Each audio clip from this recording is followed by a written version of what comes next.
शिवरायांच्या 12 किल्ल्यांचा युनेस्कोच्या जागतिक वारसा यादीत समाविष्ट झाल्यानंतर मनसे अध्यक्ष राज ठाकरेंनी सरकारचं अभिनंदन केलंय।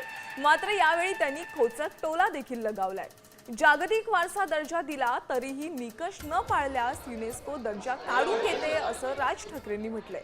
तसंच सरकारनं केवळ आनंद साजरा करू नये तर एका मोठ्या जबाबदारीचं भान बाळगावं असा सल्लाही दिलाय।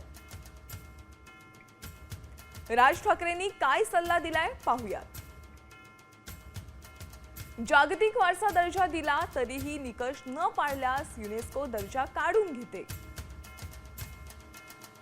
सरकारनं फक्त आनंद साजरा करू नये तर जबाबदारीचं भान बाळगावं असा टोला राज ठाकरेंनी लगावलाय। युनेस्कोच्या दर्जामुळे किमान महाराजांचे किल्ले तरी नीट राखले जातील असा खोचक टोला त्यांनी लगावलाय। तर किल्ल्यांच्या संवर्धनासाठी निधी उपलब्ध होईल, मात्र राज्यानंही उत्तम निधी द्यावा।